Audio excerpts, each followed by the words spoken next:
नमो अरिहन्ताणं नमो सिद्धाणं नमो आयरीयाणं नमो वज्रायाणं नमो लोये सव्यसाहुडं मङ्गलं भगवान् वीरो मङ्गलं गौतमो गणी मङ्गलं कुन्दकुन्दाद्यो जैनधर्मोऽस्तु मङ्गलम् सर्वमङ्गलमाङ्गल्यं सर्वकल्याणकारकं प्रधानं सर्वधर्माणां जैनं जयतु शासनम् अज्ञानतिमिरान्धानां ज्ञानाञ्जनशलाकया चक्षुरुन्मीलितं येन तस्मै श्रीगुरुवे नमः।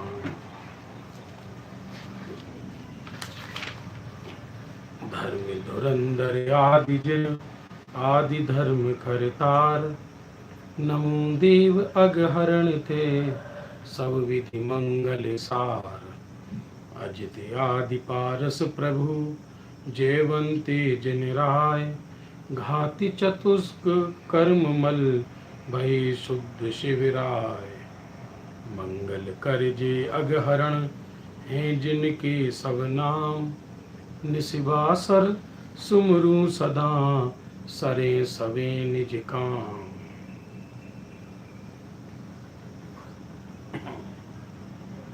बंधु,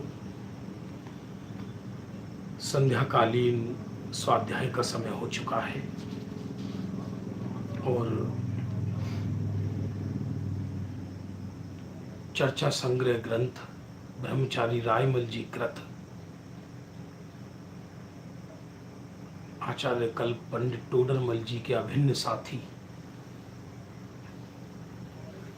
जिसमें ज्ञान वैराग्य वर्धक चारों अनुयोगों की चर्चाएं चल रही हैं, जिससे विशिष्ट ज्ञान और वैराग्य का पोषण होता है। कल 81 और 82 नंबर की चर्चा भी हुई थी कि अर्जिका मुनि के पास कैसे प्रश्न करने जावे, फिर अर्जिका की वृत्ति कैसी होती है, और अब 83 नंबर मुनिराज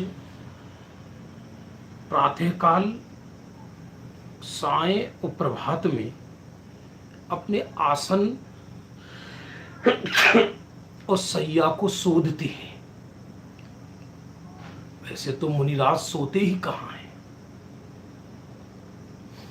तथापि वो जितनी भी देर अंतर मुहूर्त विश्राम करते हैं, उसमें मुनि भगवंतों का, क्योंकि रात्रि हो जाती है तो उसमें शयन में कहीं जीवादि का घात ना हो, सामायिक आदि करने में आसन में कोई जीवादि न मर जाए, तो उनकी कैसी अलौकिक वृत्ति होती है वो बताते हैं। चर्चा नंबर 82 चर्चा हो चुकी है अभी तक। देखिए प्रश्न क्या है। शैया आसन की भूमि को साय और प्रभात के समय मुनि कैसे शोधें, कैसे सामायिक और प्रतिक्रमण करें।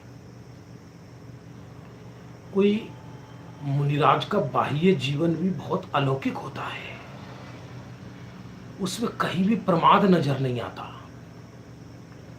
देखिए, सायकाल 3 घड़ी शेष रहने पर ही भूमि को शोध कर पीछी से प्रतिलेखन करके उस स्थान पर सामायिक प्रतिक्रमण गुरु के साथ 3 घड़ी रात पर्यंत ही करें।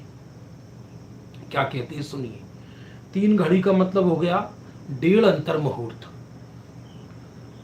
सायकाल 3 घड़ी माने रात सायकाल होने से सायकाल 3 घड़ी शेष रहने पर, रात्रि होने के 3 घड़ी शेष रहने पर उस भूमि को शोध लेते हैं जिसमें उनको प्रतिक्रमण करना है। कहीं कोई जीव जंतु तो नहीं है पीछे आदि से। फिर गुरु के साथ संध्याकालीन 3 घड़ी पर्यंत सामायिक को प्रतिक्रमण करते हैं। पहले प्रतिक्रमण, फिर सामायिक। पश्चात सामायिक का काल व्यतीत हो जाने पर भी रात में उसी स्थान पर मौन से तत्व का विचार करते हुए, द्वादश अनुप्रेक्षा का चिंतन करते हुए, क्या गजब है। अब व्यक्ति को ऐसा लगता है कि ऐसे मुनिराजों का क्या गजब का बाह्य स्वरूप है, कल्पना नहीं कर सकते। जिसको जिन शासन की महिमा नहीं हुई वो भयभीत होकर भाग जाएगा। 3 घड़ी पहले तो जमीन सोध ली जंगल की, और उसके पश्चात 3 घड़ी तक प्रतिक्रमण और सामायिक किया। इसके पश्चात रात्रि में और सामायिक करते हैं मुनिराज, उसी स्थान पर बैठकर, भागे दौड़े नहीं फिरते। आप कहोगे उनको लघु शंका आदि आई तो क्या होगा। जिन्होंने प्रातः काल भोजन किया है तो उसी समय जो जल पिया है वो पूरे दिन से पहले ही लघु शंका में चला जाएगा। रात्रि में गमन करने का कोई प्रयोजन ही नहीं रहेगा। ये मनुष्य थोड़ी है कि जिन जो दिन रात खा रहे पी रहे हैं। संसार के दुख से भयभीत होकर विरागता का अवलंबन लेते हुए निजात्मा का अवलोकन करता हुआ तिष्ठे। आपको ऐसा माने कि मैं एक ज्ञायक आत्म द्रव्य ही हूं, यह शरीर मुर्दा मैं नहीं हूं। वो मुनि भगवंत किस तरह से सामायिक करते हैं उसकी चर्चा है। पश्चात पिछली रात में, पिछली रात समझते हैं, 3 बजे के बाद 3 से 6 को पिछली रात कहते हैं। 3 बजे तक तो सामायिक चिंतन आदि किया, संध्या काल में प्रतिक्रमण किया, और सामायिक का अर्थ है स्वरूप की आराधना करते हैं। जिसको जिसमें आनंद आता है वो क्यों ना करेगा उस चीज को। किसी व्यक्ति विशेष की बात नहीं है। हम लोगों ने मात्र चर्चा को ही धर्म समझ लिया, उपदेश सुनने सुनाने को ही धर्म समझ लिया। सुबह से शाम तक मेंटली एक्सरसाइज है, माथे को 1 सेकंड भी विश्राम नहीं है, और वो भी धर्म के नाम पर। शांति से बैठने को तैयार नहीं है।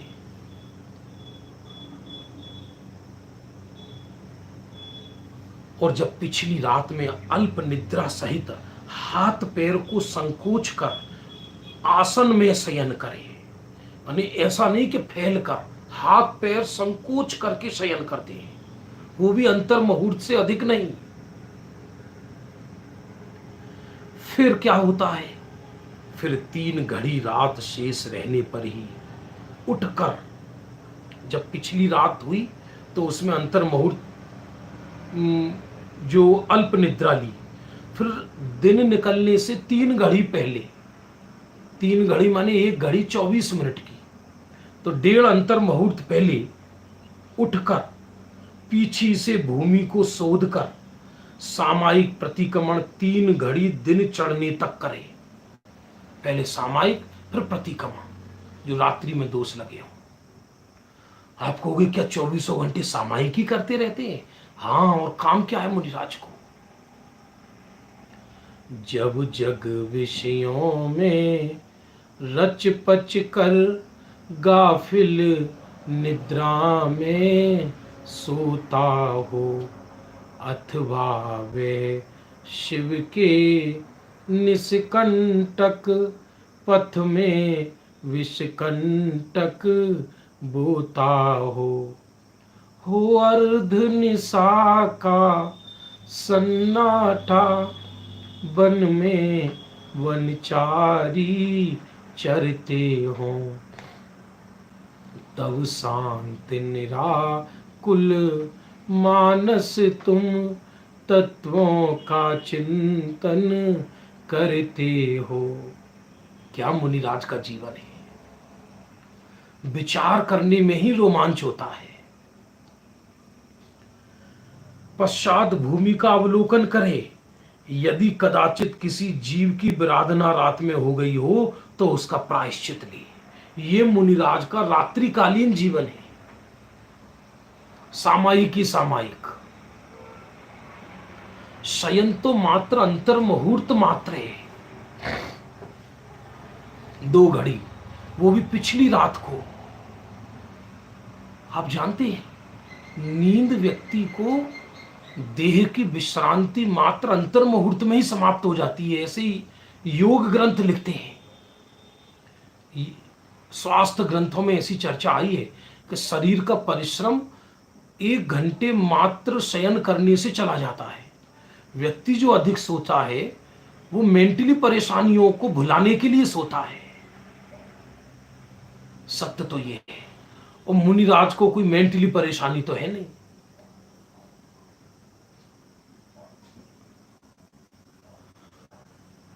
छह घंटे तो योग शास्त्रों में 6 घंटे तो मजदूरों की निद्रा बताई है, जो शरीर पे अपने सर पर पत्थर ढोते हैं, वो उनके लिए।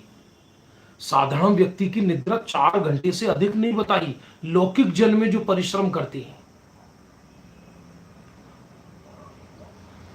और मुनिराजों की तो अंतर मुहूर्त, अंतर मुहूर्त में, हाँ। और जिस दिन मुनिराज गमन करते हैं, विहार करते हैं, 2-4 कोस विहार करके आए हों, उस दिन भी अंतर मुहूर्त से अधिक निद्रा नहीं लेते मुनिराज, क्योंकि अधिक निद्रा शरीर में मूर्छित होने की निशानी है।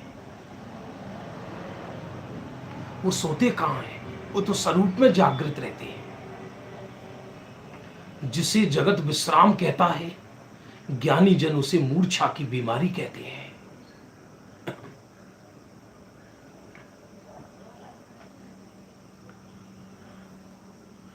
ऐसे ये मुनिराज की रात्रिकालीन चर्या का वर्णन हुआ। अब चर्चा नंबर 84, 84। मुनिराज कहां निवास करते हैं? शरीर की अपेक्षा वर्णन चल रहा है कि मुनिराज कहां निवास करते हैं। मुनिराज बसती का मतलब उस जमाने में मुनिराजों मतलब मुनि बसती का बना दी जाती थी, जिसका कोई मालिक नहीं है, नगर के बाहर, जिसके अंदर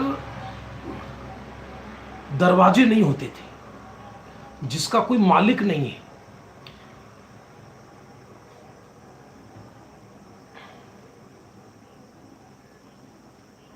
लिखा मुनिराज को थकावट नहीं होता क्या? नहीं होता। थकावट कसायों की होती है, कसाय मुनिराजों के हैं नहीं।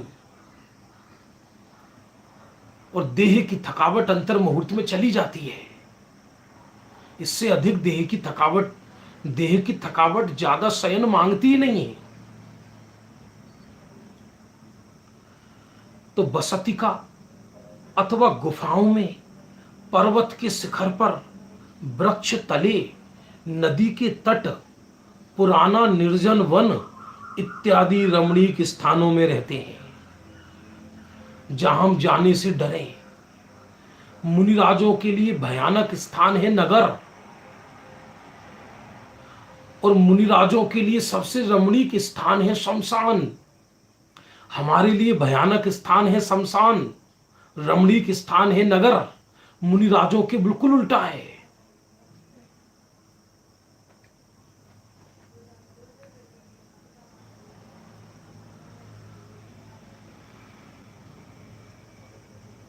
जो भोपाल से बहन ने लिखकर भेजा है, पौना सेकंड, ऐसा नहीं, वो देखना पड़ेगा। करणान युग के हिसाब से अंतर मुहूर्त का ही विधान है।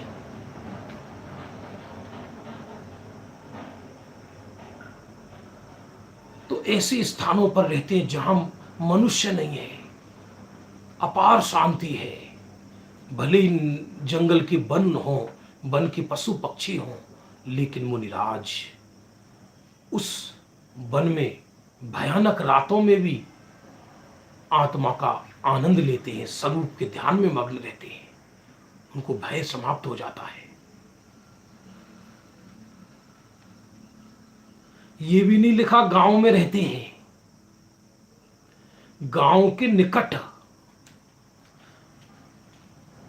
बल्कि बसती का गुफा, पर्वत के शिखर, वृक्ष के तले, नदी के तट पर, पुराना निर्जन वन इत्यादि रमणीक स्थानों में रहते हैं। हाँ, आहार हेतु गांवों या नगरों में आते हैं, और ऐसे महानगरों में तो कैसे संभव है आना, इसलिए गांव इत्यादियों में ज्यादा आते हैं।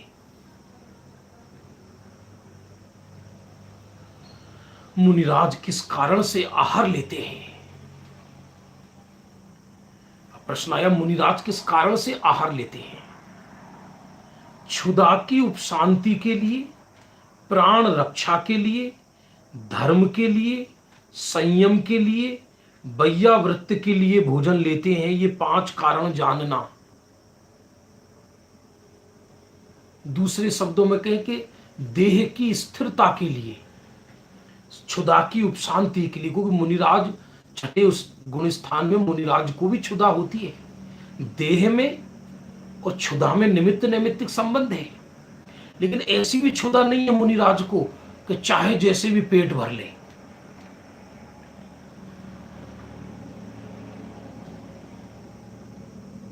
कई लोग ऐसा ही बोल देते हैं, हमें कोई राग द्वेष नहीं है, हम तो कुछ भी खा लेते हैं, साहब जो दे दो वही खा लेते हैं।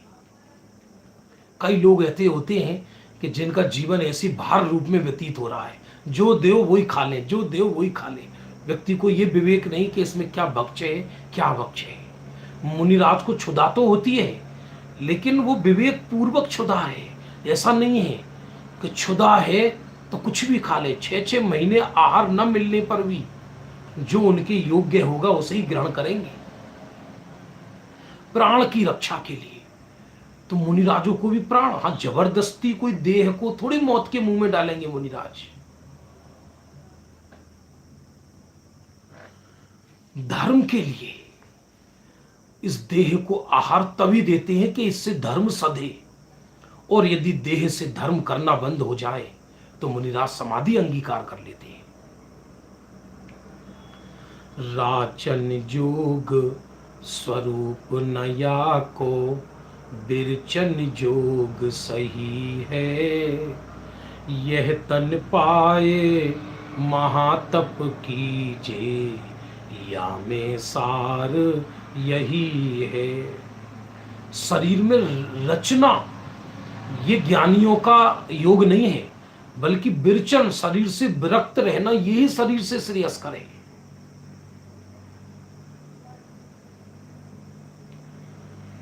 लोक में भी नियम है, घर में कोई गाड़ी हो और उसमें पेट्रोल तभी डलवाया जाता है कि गाड़ी एक स्थान से दूसरे स्थान पर जाने में समर्थ हो। इंजन ही खराब हो गया हो तो जबरदस्ती तेल क्यों डलवाएगा कोई, उसे कबाड़े में बेच देगा। ऐसे यदि देह से धर्म नहीं पलता हो तो मुनि भगवंत पाप का पोषण करने के लिए देह को आहार नहीं देते। संयम के लिए, अरे सत्य तो यह है कि मुनिराज का आहार लेना भी आराधना है, और अज्ञानी का धार्मिक क्रिया भी विराधना है, क्योंकि वो धार्मिक क्रिया में उसका अभिप्राय पंचेंद्रिय का विषय कसाय है।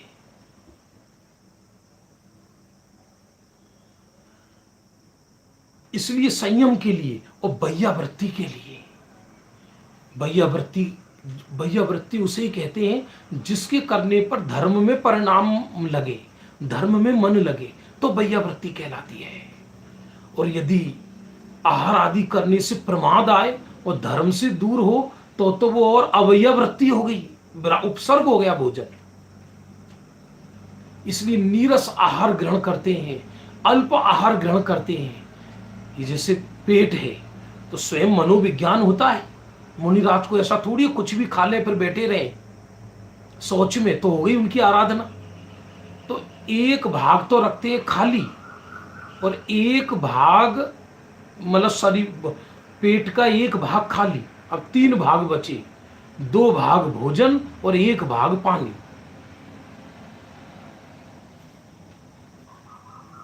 ऐसा उनको मनोविज्ञान होता है। अल्प आहार ग्रहण करते हैं, जाते ही उनको सामायिक करना है मुनिराज को, और यदि भोजन के बाद नींद आ गई तो फिर हो गया मुनि धर्म। कल्पना करो, माथा काम ना करे, भोजन के बाद तो सोने का प्रश्न ही नहीं है। रात्रि में भी नहीं सोते, पिछली रात्रि में 3 बजे के बाद अंतर मुहूर्त की निद्रा लेते हैं, तो फिर अधिक भोजन कर लिया तो निद्रा ही निद्रा आएगी, मुनि धर्म टिकेगा क्या? ये 5 कारण जानना जो मुनिराज, 5 कारण कौन कौन सी? क्षुधा उपशांति के लिए, स्वाद के लिए नहीं, इसलिए चाहे कड़वी तुमड़ी का आहार मिले चाहे खीर मिले, कोई वांछा नहीं।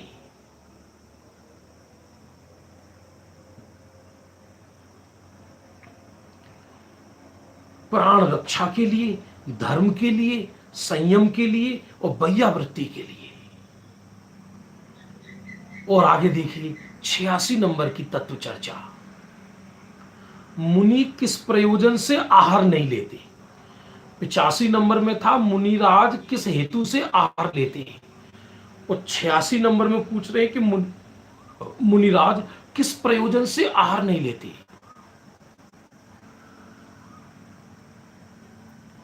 बताए ना, मुनिराज अंतर मुहूर्त तक ही निद्रा ले सकते हैं, इससे अधिक नहीं, इससे अधिक आती ही नहीं है, लेने का क्या काम है। एक ग्रंथ में तो ऐसा लिखा, चर्चा हमने वो मुनिराजों की इंद्र सभा में उस प्रश्न को डाला है। किसी ने प्रश्न पूछा कि मुनिराज को अधिक निद्रा क्यों नहीं आती,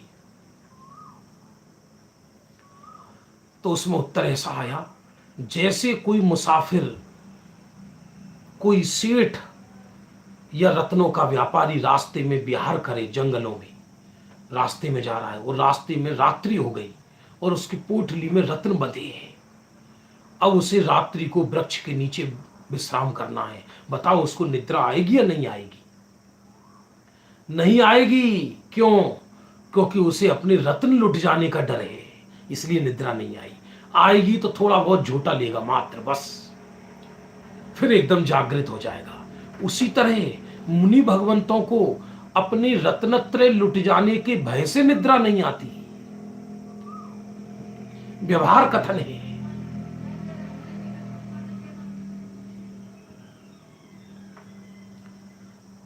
यहां तो व्यक्ति सारा जीवन सोने के लिए ही, खाना सोना खाना सोना, दूसरा कोई व्यक्ति पर कार्य ही नहीं है।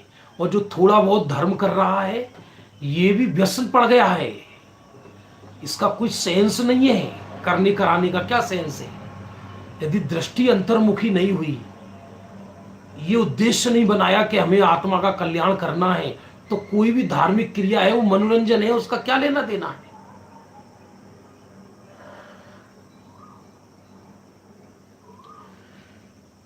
तो मुनि किस प्रयोजन से आहार नहीं लेते? बहुत बढ़िया प्रश्न है। मुनिराज के पास घड़ी तो होती नहीं, घड़ी नहीं होती, ज्ञान तो है। कोई अंतर मुहूर्त का ऐसा थोड़ी कि एकदम 48 मिनट, अंदाजे की बात है, करते करते मालूम पड़ जाता है मुनिराज को, स्वयं मनोविज्ञान हो जाता है, व्यक्ति अपने मनोविज्ञान को पहचानता है स्वयं। अंदाजे से हम लोग सोते हैं और किसी व्यक्ति को प्रातःकाल जगने की आदत है तो उसी समय उसकी निद्रा खुलती है, उसे मालूम हो जाता है कभी 5 साढ़े 5 बजे होंगे। इससे अधिक निद्रा मुनिराज को आती ही नहीं। घड़ी को कौन रखे? बर्बाद तो उन लोगों की घड़ियां हो रही हैं जिनके घरों में घड़ी है, जिनके हाथों में घड़ी नहीं है उनकी हर घड़ी आनंदमय है। 2 घड़ी निज नाथ के नजदीक तो आओ, अपनी प्रभुता जान लो बाहर ना भरमाओ। व्यक्ति अपने घरों में घड़ी लटकाए, हर कमरे में घड़ी, हर कमरे में घड़ी। किसके लिए? विषय कसायों के लिए। ये खाने का समय, ये सोने का समय, ये व्यापार का समय माने लूटने का समय, ये पाप करने का समय। घड़ियां किस लिए हैं हमारे पास? संसार में परिभ्रमण के लिए। मुनिराज को जगत की घड़ी की आवश्यकता ही नहीं है, उनको क्या करना। इसलिए मुनिराज को तो यह भी मालूम नहीं पड़ता कि आज अष्टमी है या चतुर्दशी।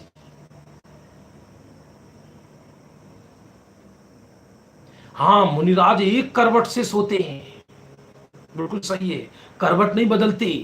सीधे फैल कर नहीं। हां, ज्यादा निद्रा ले ले तो गुण स्थान में अंतर आ जाए, छठे गुण स्थान से गिर जाएं।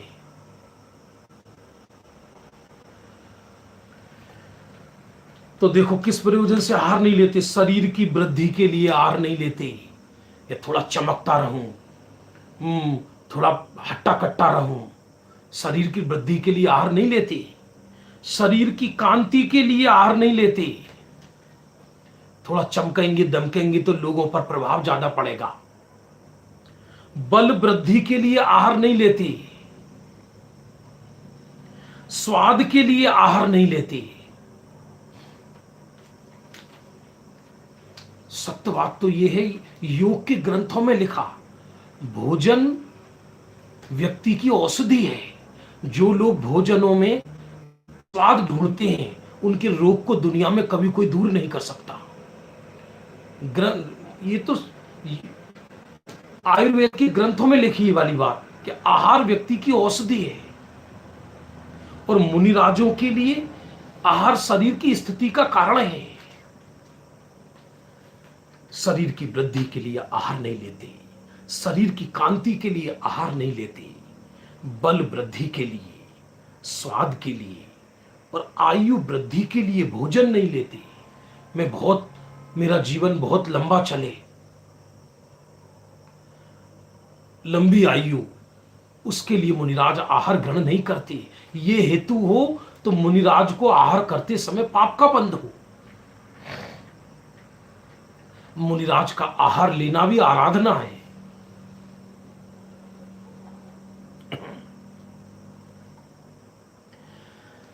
अब मुनिराजों की चर्चा 2-3 दिन से चल रही थी, अलग अलग चर्चा संग्रह है ये, तो पुनः आएगी बाद में। अभी कुछ और चर्चा आई है 87 नंबर पर।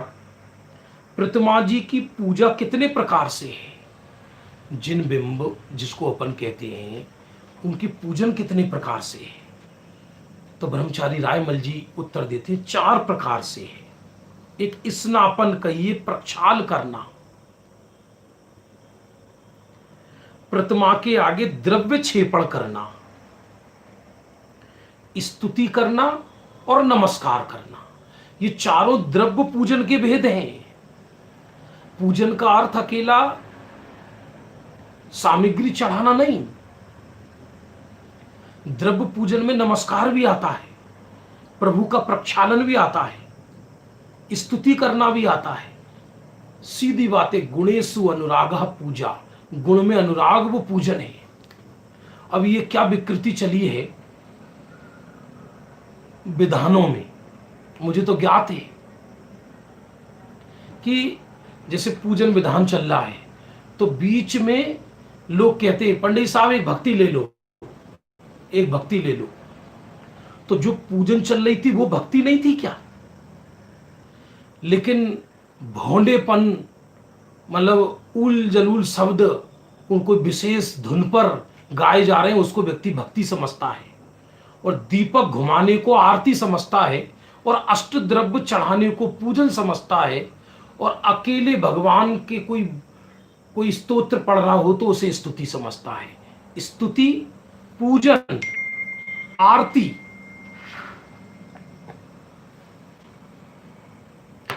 स्तुति, पूजन, आरती, भक्ति, इन चारों में अंतर समझता है, जबकि चारों में कोई अंतर नहीं है। चारों ही पूजन है, चारों ही भक्ति है, चारों ही आरती है। लेकिन करे क्या, ऐसी ऐसी दिमाग में टेव, इसलिए वो पूजनों के अंदर, विधानों के अंदर धुन लगाता है तरह तरह की, माने रत्नों में कंकर पत्थर मिलाता है। जो इतनी सुंदर दयानंद राय जी जैसे महान कवियों ने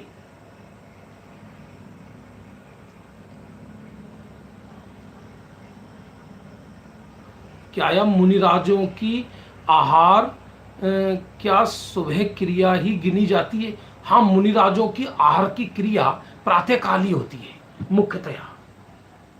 और कहीं कहीं ऐसा भी माना है कि मुनिराज संध्या होने से 4-5 घड़ी पहले भी रात्रि होने से आहार आदि करने विधि के लिए जा सकते हैं, यदि प्रातःकाल आहार की विधि नहीं मिली हो तो। लेकिन वो अपवाद मार्ग है। तो बात चल रही थी पूजन इत्यादि की। अरे विधान चल रहा है, अब इसमें बीच में धुन लगाने की क्या जरूरत है साहब? तरह तरह की धुन लगा रहे हो तो तुम उस कवि का नाश कर रहे हो जिस कवि ने इतनी सुंदर पूजन विधान लिखा है। हाँ, कोई विशिष्ट भजन हो तो उल्लास के लिए अलग से ले लिया तो अलग बात है। लाइन लाइन में, घड़ी घड़ी में ओंडी भोंडी धुनों को लगाते हैं, ये भक्ति कहलाएगी क्या?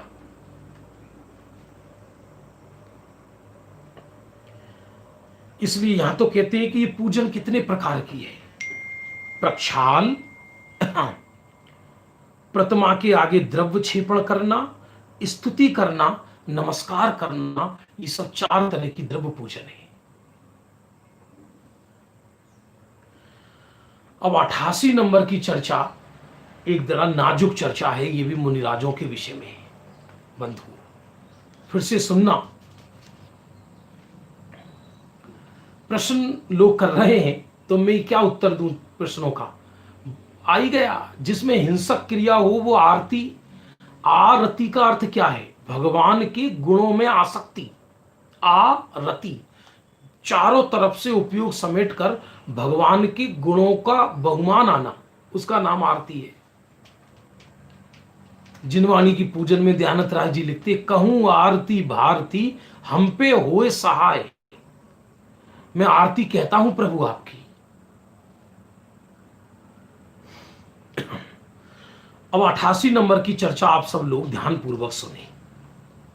इसमें ये चर्चा चल रही है, प्रश्न है, फिर से सुनना सावधान। ये वेशधारियों के ऊपर प्रश्न किया है।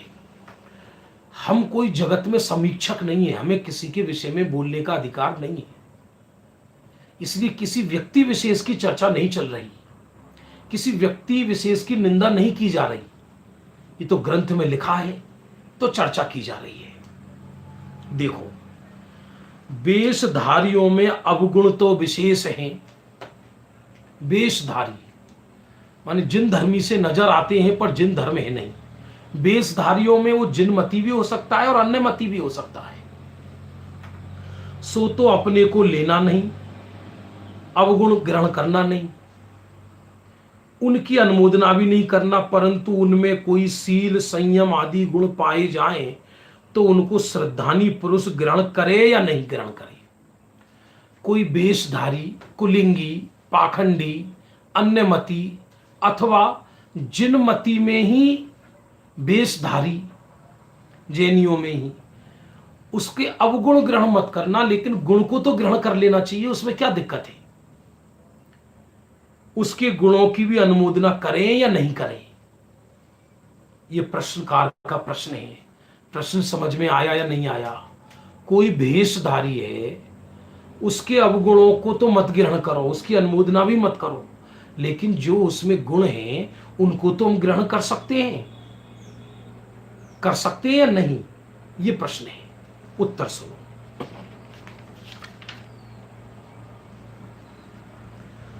उनका गुण भी किसी प्रकार से लेना उचित नहीं है। आशीष जी ने पहले ही लिखकर भेज दिया, नहीं। जैसे 1 कुंटल गेहूं, 1 कुंटल दूध में 1 बूंद विस्की भी पड़ी हो तो भी वो दूध ग्रहण करने योग्य नहीं है। वेश का मतलब ऊपर से साधु वेश है। वेश का मतलब कपड़ा नहीं।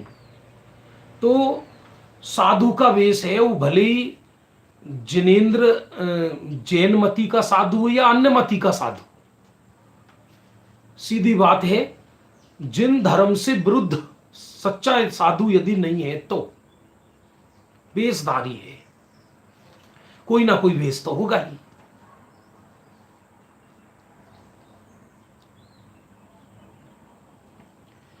तो उनका गुण तो ग्रहण कर लेना चाहिए, क्या दिक्कत है? तो उत्तर कहते उनका गुण भी किसी प्रकार लेना उचित नहीं। मन वचन का है कृत कारित अनुमोदना द्वारा किसी प्रकार भी सराहनीय करना योग्य नहीं। पढ़ना रतनकंड सावकाचार। हम बहुत सूक्ष्म चर्चाएं करते हैं व्यक्ति धर्म के नाम पर, लेकिन अंदर से गृहीत मिथ्या तो नहीं गया। कृतकारित अनुमोदना द्वारा किसी प्रकार सराहना करने योग्य नहीं, इसका कारण बतलाते हैं। जैसे मदिरा के भोजन में दूध रखा हो तो वह असेव्य अपेय हो जाता है, किसी भी प्रकार ग्रहण करने योग्य नहीं रहता। आप बहुत सदाचारी हैं और आपका मित्र मैं खाने जाता है मधुशाला, किसी दिन गलती से आपको पकड़ के ले गया और वो कहता है तो हमारा मित्र दूध पिएगा, इनके लिए दूध लाओ। तो मदिरालय में बैठकर मदिरा के कप में दूध पियोगे क्या? नहीं, दूध तो गुण है ना, दूध में तो गुण है, क्या दिक्कत है?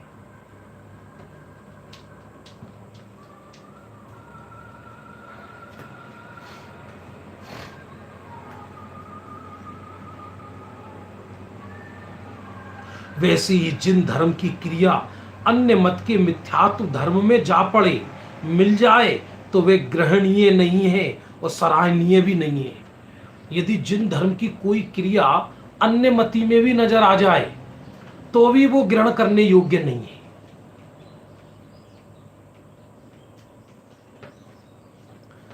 संसार में ऐसा कोई भी पदार्थ नहीं जिसमें गुण ना हो। गुण पर्याय का समुदाय ही तो द्रव्य है, यूं तो सब में गुण है जगत में। ये कोई लॉजिक है क्या? हर व्यक्ति ये लॉजिक देता है सब में गुण होती हैं कुछ तो, पर गुण तो विष्टा में भी होते हैं थोड़े बहुत। ये कोई तर्क है? ये कोई लॉजिक है क्या? दुनिया में ऐसी कौन सी चीज है जिसमें गुण नहीं है और अवगुण नहीं है? द्रव्य कहो या पदार्थ कहो अथवा वस्तु कहो, सब एक एक अर्थ है। अतः एक एक पदार्थ में अनंत अनंत गुण एवं पर्याय पाए जाते हैं। फिर भी जिसको जिस गुण की चाहे हो वह उसी को अंगीकार करे। जैसे तृषातुर माने प्यासे को तो जल प्रिय है और भूखे को भोजन प्रिय है, इसको धनाधिक वस्तु किस मतलब की। तथा कुशील बिट पुरुष को वैश्यादि कुशील स्त्री प्रिय है, उसके लिए शीलवती भला किस काम की। जो बिट पुरुष होते हैं, भांड पुरुष होते हैं, उनको वैश्या प्रिय होती है, शीलवान उनको लिए किस काम की। तथा कुकर को, कुत्ते को बिष्टा हाड़ चाम मांस आदि ही कार्यकारी है, इसी के गुण उसे प्रिय हैं। उस कुकर को भला चिंतामणि रत्न किस काम का। एक चिंतामणि रत्न पड़ा हो और बिष्टा पड़ी हो तो कुत्ता किसको ग्रहण करेगा। विचार करना बंद हो। और उच्च कुल वाले को मलिन वस्तु किस काम की। वैसे ही धर्मात्मा मोक्ष मार्ग के अर्थी को तो एक सम्यक दर्शन ज्ञान चारित्र रूप तीन रत्न परम ध्यान कार्यकारी है। ये रत्नत्रय कार्यकारी है, सीधी बात है। जिसमें रत्नत्रय है उसी के गुण हम ग्रहण कर सकते हैं, जिसमें रत्नत्रय नहीं है उसमें गुण ही नहीं है तो हम ग्रहण क्या करेंगे।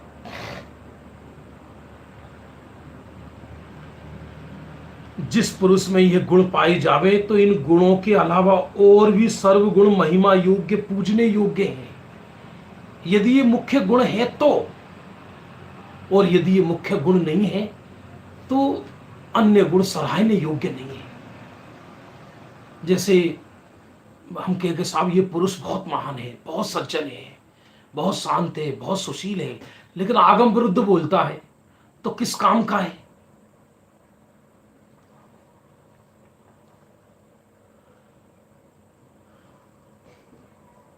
और यदि आगमोक्त बोलता है तो अन्य गुण काम के हैं। और इन तीन गुणों के बिना भले ही अनंत गुण पाए जावें तो भी वे सबके सब किंचित भी कार्यकारी नहीं, अनुमोदना करने योग्य भी नहीं। अरे रे रे रे, अरे इतना ही नहीं, वे तो निंदा योग्य दूर से ही विषवत जहर के समान तजने योग्य है। उदाहरण सुनो, आप फ्लाइट में सफर कर रहे हैं और पायलट आपका लीडर है। पायलट बहुत सुंदर है, हीरो है, उसमें सुगंध आ रही है, सज्जन है, ब्रह्मचारी है, गुणशील है, लेकिन प्लेन उड़ाना ढंग से नहीं जानता। बताइए, आप उसके अन्य गुणों को ग्रहण करेंगे या नहीं? और उस समय प्लेन डगमगाने लगे और वो ये अनाउंस करे, लेडीज एंड जेंटलमैन, मेरा अभिप्राय तो ये था नहीं कि मैं आपको मारूं, पर मैं क्या करूं, मैं पहली बार प्लेन उड़ा रहा हूं, मुझे प्लेन ढंग से उड़ाने में नहीं आता। वैसे मैं 3-3 टाइम सामायिक करता हूं, जिन धर्म की चर्चा करता हूं। आप कहोगे पागल है क्या, अपने कुटुंब को बैठाकर उड़ा, हमको क्यों बैठाया इसमें?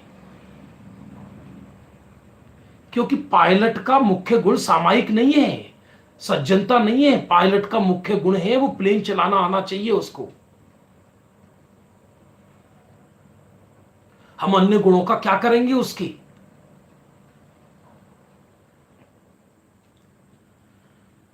प्रश्न आया है, हम कैसे मालूम करें कि इसके गुण ग्रहण करने योग्य ही धर्मी है? सब मालूम पड़ता है, जैसे जैसे स्वाध्याय करेंगे सब मालूम पड़ता है। कोई, हर व्यक्ति अनाज खाता है, संगी पंचेंद्रिय है। अरे जंगल की पशुओं को मालूम पड़ जाता है, जंगल के पशुओं को मालूम पड़ जाता है ये मुनि भगवंत सच्चे हैं, ये व्यक्ति सच्चा है, तो उनके चरणों में बैठ जाते हैं आकर।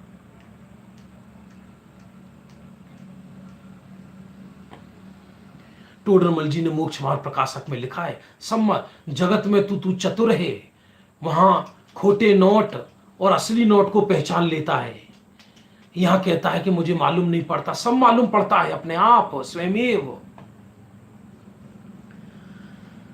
लिखा, इसलिए इतना ही नहीं, वे निंदा योग्य दूर से जहरवत तजने योग्य हैं। सो अन्य मतियों में अथवा जैना भाषियों में मोक्ष मार्ग रूप धर्म का एक अंश भी नहीं। अन्य मती में भी और जैना भाषी में भी, जैन का भेष तो है लेकिन जैन धर्म का अंश भी नहीं है। लिखा, उसमें जैन धर्म जैन जैसा लगता है, उससे क्या है, लगने से क्या है? अब हम स्वाध्याय करा रहे हैं, स्वाध्याय कराने से क्या है? जिनवाणी को पढ़कर जिनागमानुकूल मिथ्या दृष्टि भी बोल सकता है। टोडरमल जी ने मोक्ष मार्ग प्रकाशक में लिखा है, कदाचित इसके उपदेश से दूसरों को सम्यक दर्शन हो जाए, लेकिन वो आत्मा को छूता तक नहीं है। जरूरी नहीं विषय का आत्मा के विषय का स्पेशलिस्ट आत्मा का अनुभवी हो, ये जरूरी नहीं है। विषय का स्पेशलिस्ट होना अलग है और आत्मा का स्पेशलिस्ट होना अलग है। हो सकता है आत्मा का अनुभवी हो और एक शब्द ना बोल पाए, और ऐसा हो कि शब्दों की बखिया उधेड़ दे, आत्मा को छुआ तक नहीं हो। जैसे सूर्य के मुख में अमृत का एक अंश भी नहीं, उसमें तो विष का समूह है। सूर्य में एक अंश भी अमृत का नहीं, जल जाएगा ना, राख हो जाएगा, आग का पिंड है। अतः श्रद्धानी पुरुषों बिना और जगह जो धर्म के गुण की बुद्धि रखते हैं, सो वे उनका भ्रम है। देखो कितना क्लियर लिखा, श्रद्धानी पुरुषों के बिना अन्य जगह जो धर्म की बुद्धि रखते हैं उनका भ्रम है। उनमें ही यदि रत्नत्रय धर्म हो तो वह कुलिंगी क्यों कहलावे? वो कुलिंगी क्यों कहलाएगा फिर? ऐसा जानना बंधु, ये कोई संप्रदाय नहीं, ये किसी की निंदा प्रशंसा की चर्चा नहीं चल रही। जैन शासन है, रतनकंड श्रावकाचार में स्वामी समंत भद्र सम्यक दर्शन अधिकार में वो स्वामी समंत भद्र वो जीव हैं जो भविष्य के 23वें तीर्थंकर बनेंगे। वो स्वामी समंत भद्र कहते कौतूहल बसवी, 6 अनायतन की यदि स्वप्ने में भी प्रशंसा कर दे जीव तो मिथ्या दृष्टि है, संसर्ग तो बहुत दूर।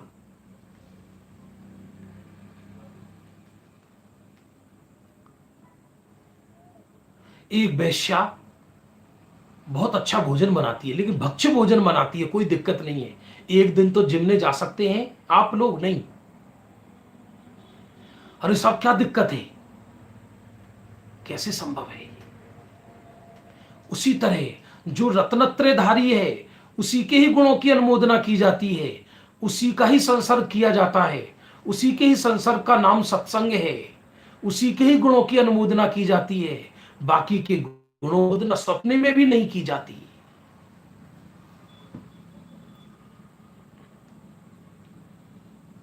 लिखा कौतूहलवशवी, लज्जावश। आप जानते हो जीव मिथ्यात्व, रतनकंड श्रावकाचार में लिखा 3 कारणों से व्यक्ति गृहीत मिथ्यात्व का पोषण करता है, आशा, भय और स्नेह। आशा भयस स्नेहश्च, मूल संस्कृत में लिखा। व्यक्ति को एक तो आशा है जगत की, हमें इनसे कुछ मिल जाए, बहुत पारगामी है ये, इनके आशीर्वाद से धन दौलत बढ़ जाती है, रोग चले जाते हैं, आशा। अथवा भय, डरा हुआ है, ओ श्राप मिल जाएगा। अपने को भैया किसी की निंदा प्रशंसा के चक्कर में नहीं पड़ना, अपने लिए तो सब भी एक जैसे हैं। भय, आशा, भय और यह स्नेह। स्नेह श्रद्धा की दीवार को गिरा देता है। यदि किसी को किसी से वात्सल्य या विशेष स्नेह है, अब वो अवगुणी भी हो तो उसके अवगुण नजर नहीं आते व्यक्ति को। इसलिए आशा, भय और स्नेह के कारण व्यक्ति कुलिंग को या वेशी को मानने लगता है। उससे उसका जो मनुष्य जन्म है मानने वाले का वो पूरा व्यर्थ हो जाता है। मनुष्य जन्म जो मिला अपूर्व, जिसमें वो रत्नत्रय धारण करके मोक्ष जा सकता था, मिथ्या मार्ग को पुष्ट करके संसार में ही परिभ्रमण करता है। विषय बहुत है, कल आएगा, फिर और विषय आएगा कल। अभी हमारा समय हो रहा है, क्योंकि एक कानपुर के शिविर से थोड़े से हम जुड़े हुए हैं। 8:15 बजे से 20 मिनट का बच्चों के लिए एक संस्कार कक्षा ली जाती है, तो 8:15 बजे से वो संस्कार कक्षा लेंगे। आज उसका विषय है मौन कहाँ रहना। वो कानपुर के लिंक पर आपको सुनने को मिल सकता है, और मेरे वाले इसी लिंक पर भी आपको सुनने को मिल सकता है, इसी यूट्यूब पर भी। जावाणी के ज्ञान ते सूझे लो कालो, सोवाणी मस्तक नमो सदा देती हूं दो। प्रातःकाल 8:15 बजे मिलेंगे द्रव्य दृष्टि प्रकाश में।